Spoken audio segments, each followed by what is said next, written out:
Saudaraku yang dikasihi Tuhan, saya mau sampaikan kepada kita saat ini, kenapa ke-10 orang ini memiliki perspektif pandangan yang demikian? Karena mereka fokus hanya kepada kesukaran, fokus kepada kesulitan. Dengarkan baik. Siapapun Bapak Ibu Saudara yang berkenan bergabung saat ini digerakkan oleh Tuhan, digerakkan Roh Kudus, saya sampaikan.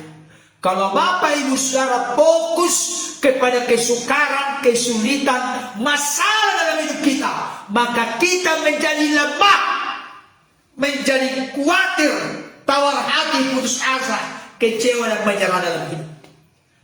Tapi kalau Bapak Saudara berkata, Tuhan, aku menjadi orang yang sangat beruntung, berbahagia, karena karunia iman yang kau berikan kepadaku untuk percaya kepada Yesus sebagai Tuhan Juru Selamat. Aku adalah anakmu, aku adalah milikmu, aku adalah ahli waris kerajaanmu.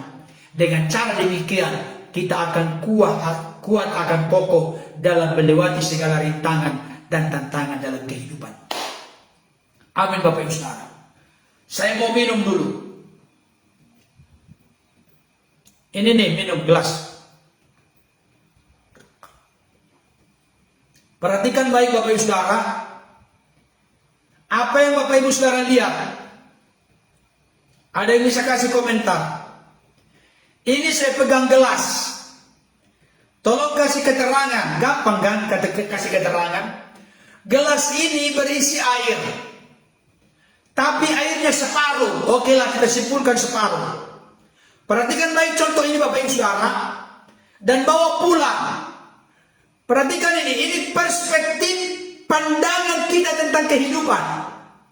Saya mau kasih tahu dalam hidup ini, selama kita hidup ada masalah, ada pergumulan, ada tantangan, ada kesulitan, ada kesukaran. Karena itu salah satu sarana bagi Tuhan untuk membawa kita makin dewasa, makin bertumbuh, makin dipulihkan, makin sempurna seperti Kristus. Ya, ada yang sudah menulis separuh, benar.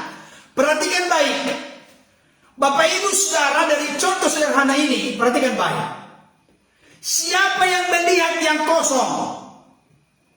Ini dari sini ke atas kosong. Siapa yang fokus melihat yang kosong? Siapa yang fokus melihat yang isi?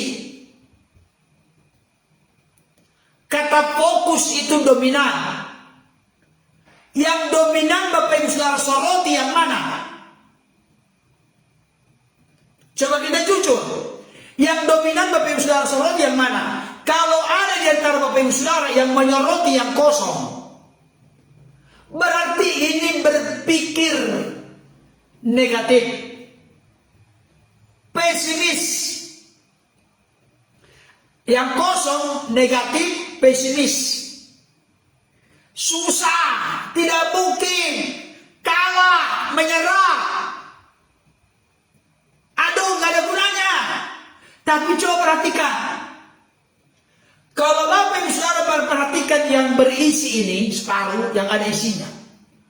Puji Tuhan, aku haus, kalaupun tidak penuh, tapi bisa menopang beberapa saat sebelum mendapatkan yang penuh. Caranya berbeda Bapak Saudara. Bapak Ibu Saudara selama ini fokusnya yang mana?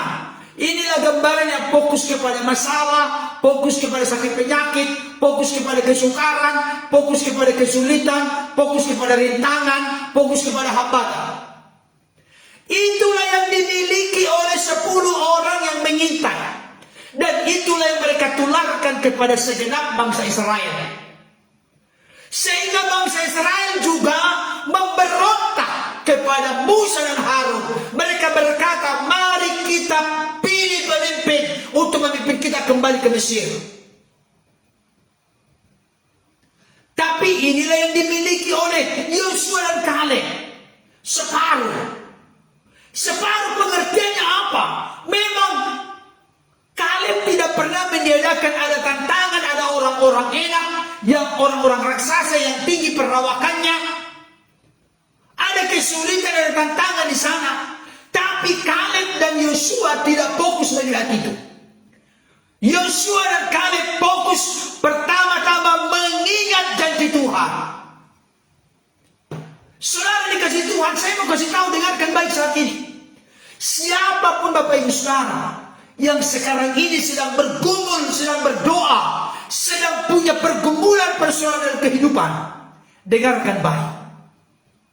Kalau Bapak Ibu Saudara hanya fokus kepada masalahmu, maka engkau tidak akan bisa melihat, menikmati kebaikan-kebaikan Tuhan yang sudah begitu indah dan luar biasa Tuhan lakukan, kerjakan dalam hidup kita. Saudara dikasih Tuhan, mengingat kebaikan Tuhan, fokus kepada perbuatan Tuhan, fokus kepada kasih Tuhan yang besar, akan menolong kita untuk menata kehidupan, bahkan kita keluar sebagai pemenang dalam menghadapi pergumulan persoalan kehidupan. Itulah yang dimiliki oleh seorang Daud. Dengarkan ceritanya Bapak Ibu Saudara. Daud dalam sebuah kesempatan, dia berhadapan dengan Goliat yang sudah sejak muda menjadi prajurit yang berpengalaman. Perisainya lengkap, peralatan perangnya lengkap, yang terbuka hanya di wajahnya. Saudara dikasih Tuhan, badannya tinggi, besar, tegap. Padahal dikatakan Daud seorang yang kemerah-merahan. Tapi apa yang menjadi modal Daud? Daud hanya memiliki ketapel. Dengan dia pilih dari sungai ada 5 batu yang licin-licin. Hanya itu peralatannya seadanya. Pengalaman Daud dengan Goliat berbeda jauh. Tapi yang dahsyat dan luar biasa, Daud bisa mengalahkan Goliat. Kenapa Daud bisa mengalahkan Goliat? Yang pertama, Daud berjalan atas nama Tuhan. Tapi yang kedua, jangan lupa Bapak Ibu Saudara, Daud bisa mengalahkan Goliat, raksasa musuh yang besar. Oleh karena apa? Karena Daud berkata kepada Saul saat itu, sebagaimana aku mengalahkan beruang dan singa, bahkan melepaskan domba gembalaanku dari mulutnya ketika diserang, demikian jugalah aku akan mengalahkan pasukan yang tidak bersurat ini, yaitu prajurit Filistin yang bernama Goliat. Apa artinya? Daud mengingat kebaikan Tuhan, Daud mengingat kasih Tuhan, Daud mengingat pertolongan Tuhan, Daud mengingat penyertaan Tuhan di masa yang lalu. Itulah modal Daud untuk bisa mengalahkan musuh-musuh yang besar. Nangka maksudnya Bapak Saudara? Coba, makanya ada lagu pujian dalam kekristenan. Berkat Tuhan mari hitunglah, kau kan kagum oleh kasih-Nya. Berkat Tuhan mari hitunglah, kau niscaya kagum oleh kasih-Nya. Berkat Tuhan hitunglah. Hitung kebaikan-kebaikan Tuhan, hitung perkara-perkara besar, hitung mujizat-mujizat, hitung perbuatan-perbuatan Tuhan, hitung kasih Tuhan, hitung karya Tuhan di masa lalu dalam hidup kita. Itu menjadi aset dan modal yang begitu mantap, meyakinkan, meneguhkan, mengokohkan, menguatkan iman kita dalam menghadapi tantangan kehidupan. Ini modal dari Yosua dan Kaleb. Yosua dan Kaleb tidak melupakan perbuatan-perbuatan Tuhan di masa-masa lalu. Saudaraku yang dikasihi Tuhan, bagaimana dengan kita saat ini? Masih tetapkah kita berpegang kepada janji Tuhan? Masih tetapkah kita percaya dan yakin akan janji Tuhan? Saudaraku yang dikasihi Tuhan, dengarkan baik. Salah satu kerapuhan yang sangat dahsyat, merongrong, merusak, mencoba merobohkan, menghancurkan kehidupan orang Kristen saat ini. Mereka akan dibuat ragu, bimbang akan janji Tuhan. Saudara dikasih Tuhan, Yosua dan Kaleb berkata, negeri yang kami lalui itu luar biasa baiknya. Perhatikan. Jadi yang disoroti secara khusus, secara mayoritas oleh Yosua dan Kaleb adalah bagaimana kebaikan dari janji Tuhan itu. Bukan fokus kepada yang negatifnya. Dengarkan baik. Kalau kita fokus kepada kebaikan, kepada hal-hal yang terbaik, maka kita akan dimampukan, diyakinkan, dikokohkan untuk menghadapi hal-hal yang merupakan kesukaran dalam hidup. Amin Bapak Ibu Saudara. Amin. Coba bayangkan ke 10 orang ini. Mereka menimbulkan keresahan, ketakutan, tangisan dengan suara nyaring. Mereka akhirnya memberontak kepada Musa dan Harun. Mereka ingin kembali ke Mesir. Mereka bersungut-sungut. Mereka ingin melempari Yosua dan Kaleb dengan batu. Bayangkan. Menyampaikan yang benar tidak ada gunanya lagi bagi mereka. Karena mereka sudah begitu terpuruk. Mereka tidak lagi berdaya sama sekali. Melawan ketakutan mereka, masalah mereka, kecemasan mereka. Adakah di antara Bapak Saudara yang saat ini seperti itu? Apapun mungkin firman disampaikan, Bapak Saudara nggak masuk lagi. Sukar sekali masuk. Pak Pendeta mohon maaf, nggak masuk lagi firman Tuhannya. Ketakutan, kecemasan, kekhawatiranku begitu mengikat, membelenggu. Kemarahan, sungut-sungut, kekesalan hatiku tidak bisa lagi diobati. Bahkan menyerang ketika ada orang yang menyampaikan harapan. Ini kan harapan.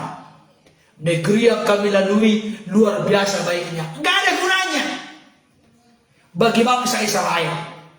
Oleh karena mereka telah terpaku dan fokus kepada apa yang dilaporkan oleh yang 10 orang.